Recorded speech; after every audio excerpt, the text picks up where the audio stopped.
Gulf country മൊത്തം രാജ്യത്ത് റിലീസുണ്ട്. പിന്നെ ലണ്ടൻ, അമേരിക്ക, മലേഷ്യയിൽ കൂടി റിലീസ് ചെയ്യാനുണ്ട്.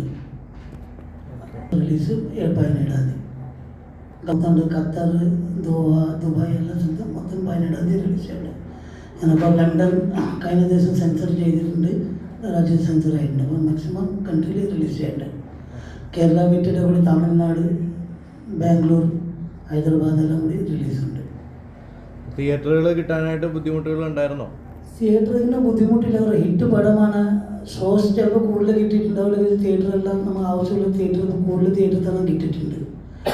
കേരള വിട്ടിട്ട് കുറച്ച് തിയേറ്റർ പ്രശ്നമുള്ള കാരണം തമിഴ് പടമെല്ലാം കൂടുതൽ റിലീസുള്ള കാരണം ചെന്നൈ ആണെങ്കിൽ തിയേറ്റർ കുറവ് കിട്ടിയുള്ളൂ. പക്ഷെ നമ്മൾ അത്ര എക്സ്പെക്ട് ചെയ്യുന്നേ ഉള്ളൂ. നമ്മൾ മെയിൻ എക്സ്പെക്ട് നമ്മൾ കേരളമാണ്. കേരള ഗൾഫ് കൺട്രീസാണ്. അപ്പോൾ നമുക്ക് നല്ല തിയേറ്റർ കിട്ടിയിട്ടുണ്ട്. 3-ാം തീയതി റിലീസ് മാറ്റുന്ന കാരണം 3-ാം തീയതി 8-9 പടം റിലീസുള്ള കാരണം നമ്മൾ റിലീസ് മാറ്റി വെച്ചാണ്. 3-ാം തീയതി കൂടെ നമുക്ക് തിയേറ്ററുണ്ടായി. അതായത് തിയേറ്റർ എല്ലാം കൂടി ഒന്നിച്ച് അത്ര പടം ഒരു പടം ബാധിക്കും കാരണം നമ്മൾ 17-ാം തീയതി മാറ്റി വെച്ചിട്ടുണ്ട്. പടം നമ്മുടെ അവനായി പറഞ്ഞ പടം സെപ്പറേറ്റ് സബ്ജക്റ്റാണ്. പുതിയ പടത്തായിട്ട് കമ്പാരിസൺ ഇല്ല. നമ്മൾ റിലീസ് ഹിറ്റ് പടം ചെയ്യാനാണ്. പബ്ലിക് ഇങ്ങനെ അക്സെപ്റ്റ് ചെയ്യും നമുക്ക് അറിയില്ല. നമ്മുടെ ഇതിൽ ബെസ്റ്റ് നമ്മുടെ സൈഡിൽ റിലീസ് ചെയ്യാൻ വേണ്ടി ചെയ്യാനാണ് ഇതെല്ലാം. വന്നാലും അത് കാണുവാൻ വേണ്ടി കാണികളുണ്ട്. അത് തിയേറ്ററിൻ്റെ അവൈലബിലിറ്റി ഇപ്പോൾ പണ്ടത്തെ പോലെ പ്രിന്റുകളൊന്നും എടുക്കേണ്ട, എല്ലാം സാറ്റലൈറ്റ് വഴിയാണ് ഇത് വരുന്നത്. അതുകൊണ്ട് മാക്സിമം തിയേറ്റർ കിട്ടുന്നു. ഇപ്പം ഒരാഴ്ച 2 ആഴ്ച ഒന്നും ഓടേണ്ട കാര്യമില്ല. ഒരു 3 ദിവസം ഒരു 100-200 തിയേറ്ററുകൾ ഓടാൻ സാധിച്ചാൽ മുടക്ക് മുതലും അതിന് ലാഭവും കിട്ടുന്ന സാഹചര്യമാണ് ഇന്നുള്ളത്.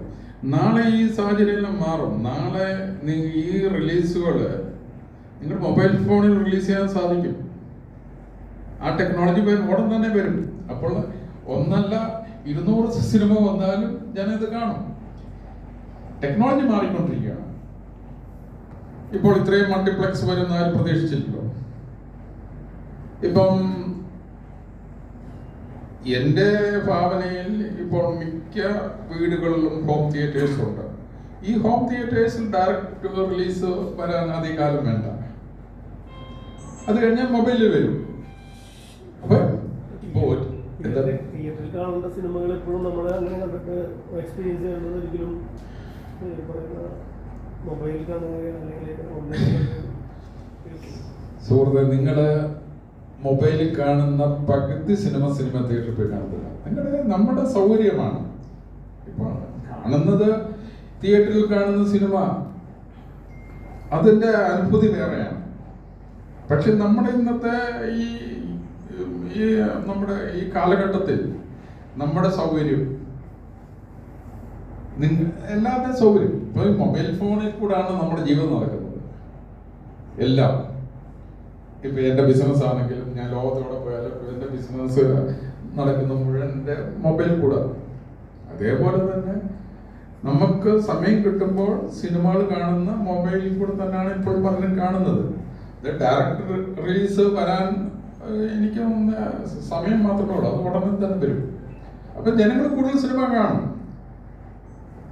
ഇപ്പോൾ ഒരു ടെക്നോളജി എന്നും വളർന്നുകൊണ്ടാണ് ഇരിക്കുന്നത്. മൊബൈലിൽ കൂടെ സിനിമ എടുക്കുന്ന വ്യക്തികളുണ്ട്, വളരെ നല്ല രീതിയിൽ എടുക്കുന്നുണ്ട്. അപ്പം ഇതിനൊന്നും നമുക്ക് പിടിച്ചു കെട്ടാൻ സാധിക്കത്തില്ല. പൈസ മുടക്കാൻ സന്നദ്ധമുള്ളവർ കൂടുതൽ സിനിമകൾ എടുക്കും, കൂടുതൽ വരും. അതുകൊണ്ട് 5-6 എത്രയും വന്നാലും ഓടേണ്ട പടങ്ങൾ ഓടാറുണ്ട്. അത് നമ്മൾ സ്വീകരിക്കുക അല്ലെങ്കിൽ തള്ളുക, അത്രേ ഉള്ളൂ.